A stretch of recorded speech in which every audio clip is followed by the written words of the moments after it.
মাত্র করছে, কয়দিন হয়েছে, নির্বাচন কয়দিন আগে ঢালাই দিল। এই রাস্তা কেন এখন এইভাবে বসে যাবো গা? রাস্তা তো আগেও করছে, ওই যে ওটা করে গেছে, ওইটা তো বসলো না, এটা কেন বসলো? কাশিমপুরে উদ্বোধনের আগেই রাস্তায় বিশাল ফাটল, ব্যাপক দুর্নীতি অনিয়মের অভিযোগ। বিস্তারিত থাকছে গাজীপুর থেকে মোহাম্মদ মমিনুল ইসলামের প্রতিবেদনে। গাজীপুর মহানগরের কাশিমপুরের রাস্তা ধসে ডেবে গেছে। এতে বিশাল ফাটলের সৃষ্টি হয়েছে, চলাচলে বিঘ্ন ঘটছে এবং যানবাহন চলাচল স্থবির হয়ে পড়েছে। যে কোনো সময় বড় ধরনের দুর্ঘটনা ঘটতে পারে।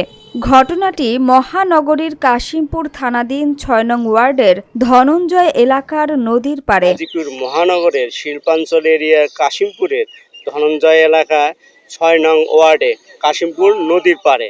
সরজমিনে গিয়ে দেখা যায় নির্বাচনের আগে অর্থাৎ গত ২-৩ দিন আগেই রাস্তার পিচ ঢালাই নির্মাণ কাজ হয়, কিন্তু দুদিন পরেই রাস্তায় ফাটলের দেখা দেয়। পরে আস্তে আস্তে ডেবে গিয়ে বিশাল ফাটলের সৃষ্টি হয়। পর্যবেক্ষণ করে দেখা যায় মাত্র ৪ ইঞ্চি খোয়ার উপর নামমাত্র ঢালাই হয়েছে।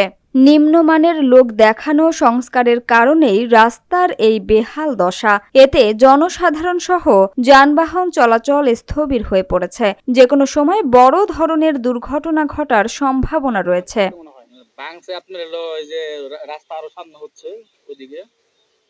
এলাকাবাসীদের সাথে কথা বলে জানা যায়, রাস্তায় কাজ করার ৩-৪ দিন পরেই ফাটল দেখা যায়। কর্তৃপক্ষ ফাটল মেলাতে গিয়ে ব্যর্থ হয়। পরবর্তীতে ডেবে গিয়ে বিশাল ফাটলের সৃষ্টি হয়। এতে আমাদের চরম ভোগান্তি পোহাতে হচ্ছে। কর্তৃপক্ষ ব্যাপক অনিয়ম এবং দুর্নীতি করেছেন বলে মনে হচ্ছে। সঠিকভাবে কাজ করলে রাস্তার এই অবস্থা হতো না। কি মনে হয় কোনো অনিয়ম দুর্নীতি হয়েছে কিনা? সংশ্লিষ্ট কর্তৃপক্ষের সাথে যোগাযোগের চেষ্টা করলেও কোনো সাড়া পাওয়া যায়নি। এলাকাবাসীদের দাবি, অতি দ্রুত এই সমস্যার সমাধান করা হোক এবং এই দুর্নীতি অনিয়মের বিরুদ্ধে সংশ্লিষ্ট প্রশাসনের প্রতি আইনানুগ ব্যবস্থা নেয়ার আহ্বান জানাচ্ছি।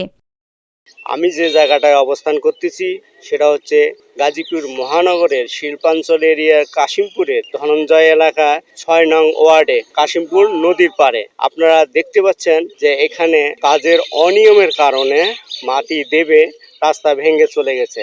সাইডে নদী।